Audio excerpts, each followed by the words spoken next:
नमस्कार.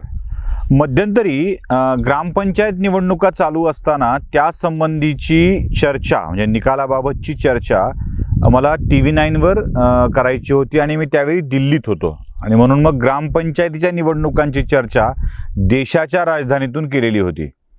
आता महाराष्ट्राच्या राजधानीत काय घडणार आहे याची चर्चा आपण करणार आहोत एका खुलताबाद तालुक्यातल्या छोट्याशा गावामध्ये.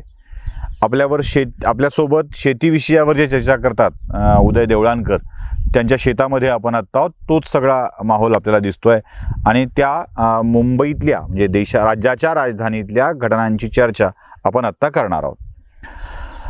मुंबईमध्ये काही विशिष्ट गोष्टी आता घडू लागलेल्या आहेत.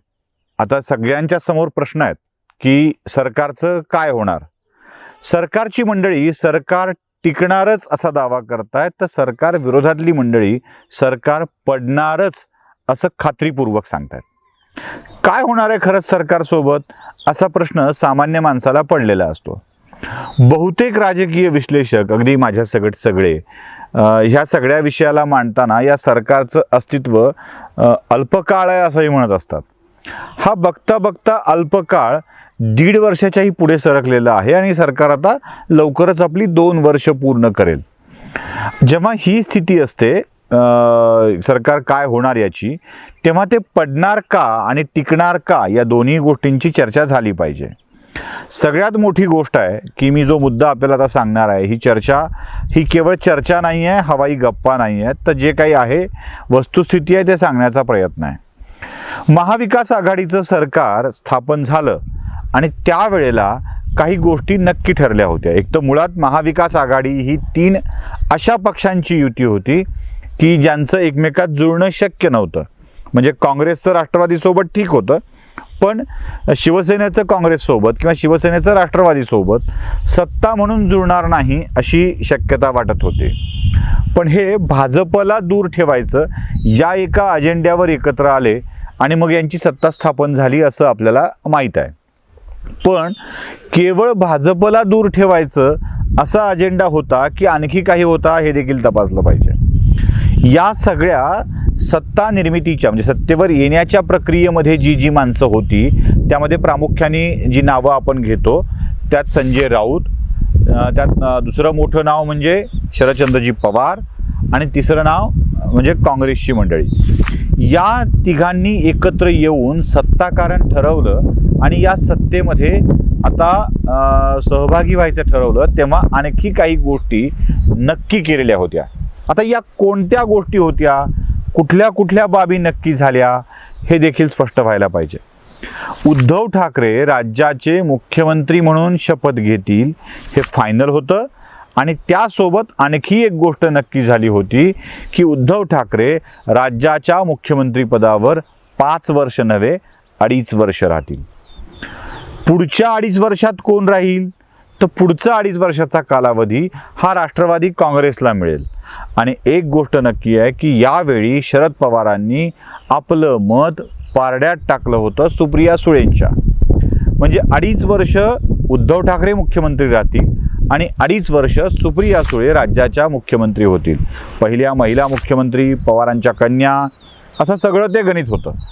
आता जसं जसं हा 2.5 वर्षाचा कालावधी जवळ येऊ लागला आहे तसे तसे शरद पवार संजय राऊतांच्याकडं या 2.5 वर्षाच्या काळानंतर पदत्याग आणि सुप्रिया सुळेंच्या सत्तारोहणासंबंधीचे मार्ग क्लिअर करण्याची आग्रह धरू लागलेले आहेत. तुम्हाला आठवत असेल की शरद पवारांना भेटण्यासाठी राष्ट्रवादी काँग्रेसच्या मंडळीसोबत सत्ताधारी पक्षातील एकच व्यक्ती गेले होते शिवसेनेकडून, ते म्हणजे संजय राऊत, म्हणजे आजारपणातून बरे झाल्यावर.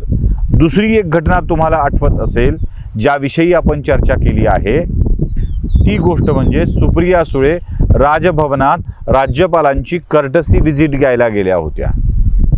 आणखी एक त्या आधीची घटना तुम्हाला आठवत असेल, शरद पवारांनी अमित शहांची भेट अहमदाबादला घेतलेली होती. या एकानंतरच्या एका आधी एकच्या घटना आहेत. शरद पवार शहाना भेटतात, शरद पवार शहा त्यानंतर आजारी पडतात, त्यानंतर सुप्रिया सुळे राजभवनात जातात आणि शिवसेनेकडून एकटे संजय राऊतच शरद पवारांना भेटायला त्यांच्या सिल्वर ओक या निवासस्थानी जातात. या सगळ्या घटना तपासल्यावर एक गोष्ट लक्षात अशी येते की पवारांना काहीतरी मेसेज द्यायचा आहे आणि कदाचित हाच मेसेज रिसीव्ह होत नाही आहे. म्हणजे एक कुजबूज देखील आहे महाराष्ट्राच्या राजकारणामध्ये आणि ती कुजबूज अशी आहे की महाराष्ट्राचे मुख्यमंत्री उद्धव ठाकरे शरद पवारांचा फोन घेत नाही आहेत, निरोप स्वीकारत नाही आहेत, चर्चा करत नाही आहेत. म्हणून पवार अस्वस्थ आहेत, म्हणून पवार नाराज आहेत. आता शरद पवारांच्या संजय राऊतांसोबत झालेल्या या चर्चेमुळं 2.5 वर्षानंतर उद्धव ठाकरेंचं मुख्यमंत्रीपद सुप्रिया सुळेंकडे द्यायचं असेल तर उद्धव ठाकरे या गोष्टीला टाळत आहेत आणि म्हणूनच पवार अस्वस्थ आहेत. आता पवारांची ही अस्वस्थता जाणली आहे का अन्य राजकीय पक्षांनी, म्हणजे काँग्रेसला कळली आहे का, राऊतांना कळली आहे का आणि म्हणून काही घडामोडी घडत आहेत का हे देखील तपासणं आवश्यक आहे. आता शरद पवार पुढच्या 2.5 वर्षाकरता सुप्रिया सुळेंना राज्याच्या मुख्यमंत्रीपदी बसवू इच्छितात आणि हे नेमकं शिवसेनेला म्हणण्यापेक्षा उद्धव ठाकरेंना नको आहे आणि इथे खरी गोची आहे. जसा जसा हा काळ पुढे जात राहील तशी तशी ही अस्वस्थता अधिक प्रकर्षानं पुढे येत राहणार आहे. यात जर शरद पवारांचं म्हणणं ऐकून, आता बघा मी तुम्हाला हे आता का होतंय हे लक्षात घ्या. 2.5 वर्ष व्हायला तर कालावधी अजून खूप मोठा आहे, पण आता का होत आहे तर यात एक मोठी गोष्ट अशी आहे की शरद पवारांची जी मागणी आहे 2.5 वर्षाची, 2.5 वर्ष शिवसेना 2.5 वर्ष राष्ट्रवादी, यात आणखी एक पक्ष घोटाळा करू शकतो तो म्हणजे काँग्रेस. कारण काही काळासाठी तरी काँग्रेसला हे मुख्यमंत्रीपद हवं असेल किंवा काँग्रेस अशा स्वरूपाची विभागणी त्यांच्यामध्ये करून घ्यायला तयार असणार नाही. अशा वेळी काँग्रेस किमान 1 वर्षाची मागणी करू शकतं. म्हणून जशी 2 वर्ष पूर्ण होतील तसं हे सरकारातलं म्हणजे नेतृत्व बदल करणे याबाबतची प्रक्रिया सुरू होऊ शकते आणि इथे या सरकारला खरा धोका आहे. उद्धव ठाकरेंच्या मनात अन्य कोणाला मुख्यमंत्रीपद देण्याचं नसेल तर या सरकारला धोका होऊ शकतो. आणि या सगळ्या परिस्थितीमध्ये जेव्हा राजकीय पक्षांशी आपण बोलायला जातो तेव्हा एक गोष्ट स्पष्टपणे जाणवते, ती अशी आहे की आत्ता या क्षणाला भाजप सत्तेवर येण्यासाठी फारशी इच्छुक नाही. त्याचं कारण ओसाडगावची पाटीलकी अचानक स्वीकारून, कोरोनाचं हे संकट स्वीकारून त्याची सगळी जबाबदारी घेण्याची मानसिकता भाजपच्या नेत्यामध्ये आहे का हे तपासलं पाहिजे. सो अजून टाईम गेला पाहिजे, वेळ गेला पाहिजे, यासाठी भाजप प्रयत्न करतं आहे. आणि मी जे याआधी एक आपण व्हिडिओ केला होता, काउंटडाऊनला सुरुवात झाली, त्याआधी एक राज्यपालांची भेटीबाबतचा व्हिडिओ आपण केला होता. या सगळ्या प्रक्रियेमध्ये आता याला जर वेळेच्या बंधनात घ्यायचं ठरवलं तर एक गोष्ट नक्की आहे आणि ती म्हणजे येत्या दिवाळीपर्यंत सरकारच्या बदलाचा बार वाजणार, ती फटाक्यांची माळ वाजायला लागेल. इकडे दिवाळीची आतिषबाजी सुरू होईल आणि इकडे सरकार बदलाची आतिषबाजी सुरू होईल.